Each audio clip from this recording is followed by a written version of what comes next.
Wait, what did he just say? The entire room froze. Noelle Carter stood at the entrance of Oh Se-jin's elite Seoul fashion studio, her portfolio tucked under her arm, her posture flawless, her presence commanding. She had flown 17 hours from New York for this audition. 17 hours. And within 30 seconds of walking through the door, Oh Se-jin, Korea's most celebrated fashion designer, the man whose runway shows stopped international clocks, had looked her up and down with a smirk cold enough to frost glass. I said, he repeated, his English crisp and deliberate, we don't dress women like her here. Whispers erupted across the studio. Assistants exchanged wide eyes. The other models auditioning pressed themselves against the walls, grateful it wasn't them. Noelle didn't flinch. She had grown up in the roughest parts of Atlanta, raised by a grandmother who said, "Baby, the world will try to shrink you. Don't let it." She straightened her spine. "I have an appointment, booked through your official agency." She placed the confirmation printout on the front desk without breaking eye contact with Se-jin. He glanced at it the way a king glances at a receipt. Barely. "Appointments can be canceled." He turned away. "Someone show her the door." Noelle picked up her portfolio slowly. She looked around the room, at the marble floors, the crystal lighting, the walls lined with his award-winning designs. Then she looked back at him with eyes that carried no tears, only memory. "I'll remember this room," she said quietly. Nobody understood what she meant. Not yet. Noelle didn't cry until she was 3 blocks away. She ducked into a narrow alley between a convenience store and a flower shop, pressed her back against the cold brick wall, and let herself have exactly 2 minutes. That was the rule her grandmother had given her. 2 minutes for the pain, then you move. She counted. She breathed. She wiped her face clean. Then she called her best friend and manager, Dana Kim, a Korean-American woman who had been navigating both worlds her entire life. "He said what?" Dana's voice cracked through the phone like lightning. "Verbatim," Noelle confirmed. "Noelle, that man's studio is worth $200 million. His shows are broadcast globally. You can't just—" "I know what he's worth, Dana." Noelle looked up at the gray Seoul sky. "I've known for 3 years." There was a pause. Dana knew what that meant. 3 years ago, Noelle had been the rising star of the New York modeling scene. Dark skin, sharp cheekbones, a walk that made photographers weep. She had submitted to Se-jin's global search for a new face. She made the final 5. Then in a private letter never meant to go public, Se-jin's team had written, "Not the aesthetic we're building, too ethnic for our brand direction." The letter had leaked. It had destroyed Noelle's momentum. Agencies pulled offers. Campaigns went silent. The industry whispered behind closed doors. It had taken her 3 years to rebuild, but she had rebuilt differently, smarter, richer, with a plan. "Book me a suite at the Loda Hotel," Noelle said, "and call Mr. Park." Dana went quiet. "Noelle, are you sure you're ready?" "I was ready before I landed." What Oh Se-jin didn't know, what almost nobody in the Korean fashion world knew, was who Noelle Carter really was. The modeling career was real, but it was also a cover story. Noelle's grandmother, Ruth Carter, had spent 40 years cleaning houses in Atlanta, but Ruth Carter had also been quietly, obsessively smart with money. She had bought land when nobody wanted it. She had invested in a small Atlanta packaging company in 1987 that eventually became a logistics empire. When Ruth died, she left Noelle not sympathy. She left her architecture. By 26, Noelle was worth $70 million. By 28, she had partnered with 2 Korean-American investment groups operating under the parent company, NRC Holdings, a name deliberately designed to be invisible. She had spent the last 18 months acquiring minority stakes in struggling luxury brands across Asia. Quietly, legally, patiently. One of those brands was Seoul, a mid-tier Korean fashion house with beautiful bones and terrible management. Noelle had bought 40% of it 8 months ago. Seoul's biggest creditor? Oh Se-jin's studio, which had loaned them capital during a cash crisis 2 years prior. Noelle sat in her hotel suite that evening, spread documents across the glass table, and traced the invisible thread that connected her name to his empire. It was almost elegant. The way opportunity looked like coincidence until you examined it closely. Mr. Park arrived at 7. her Korean lawyer. Sharp, discreet, loyal. The Cerise acquisition is complete? She asked. As of this morning. He placed a folder before her. You now hold majority. Noelle nodded slowly. And Se-jin's loan repayment deadline? 90 days. She poured 2 glasses of water. Good. Let's begin. Oh Se-jin's annual showcase, Seoul, was the most anticipated fashion event on the Korean calendar. Invitations were gold-plated, literally. They arrived in black lacquered boxes tied with silk ribbon, hand-delivered by couriers in white gloves. Celebrities fought for seats.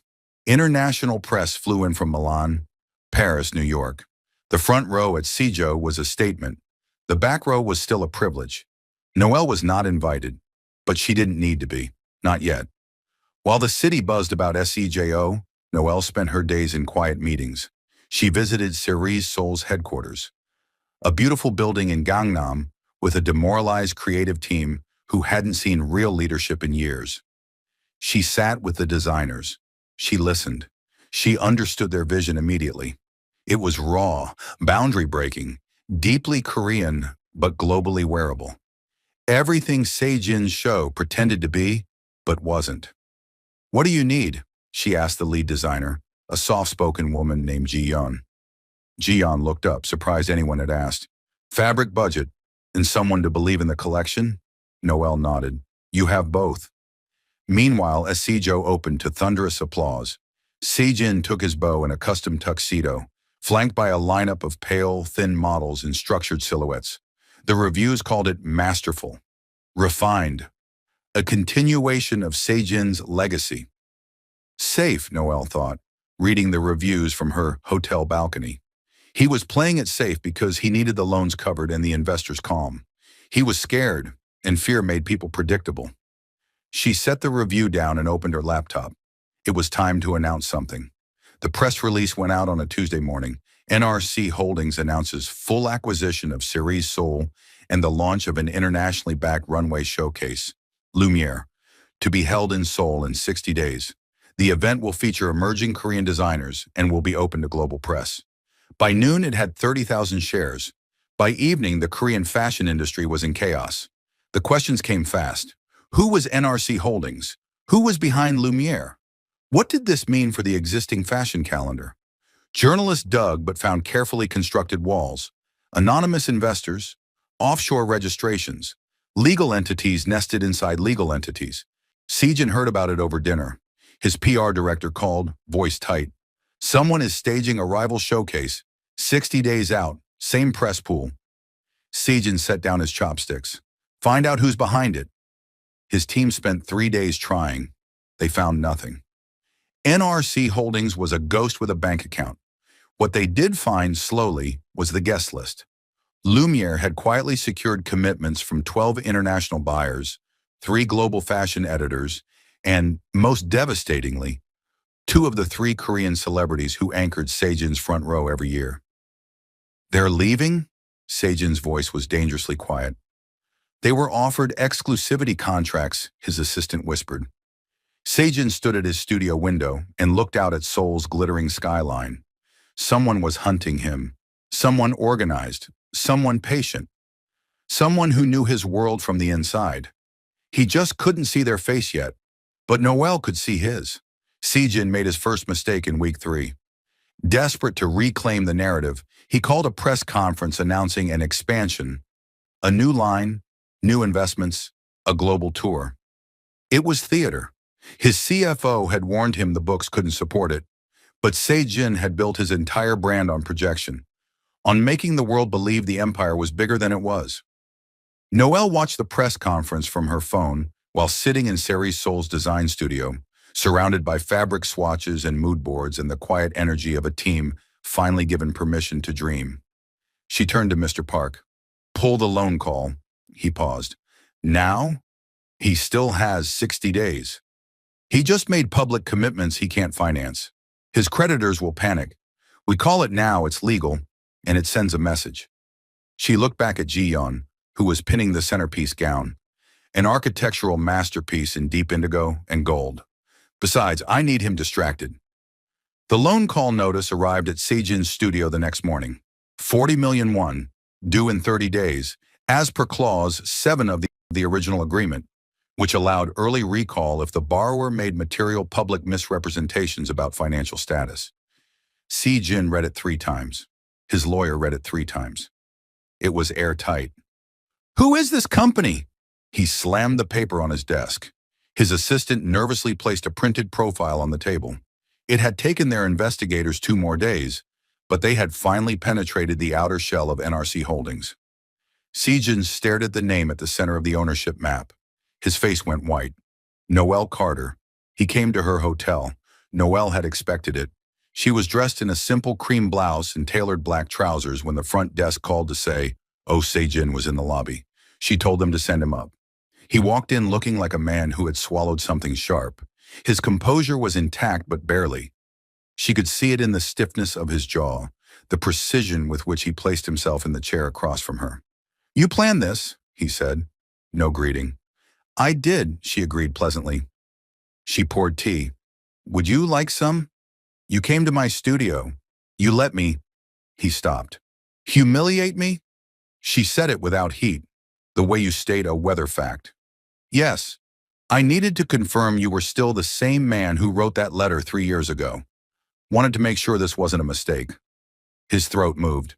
"That letter was never meant—" "It was meant exactly how it read."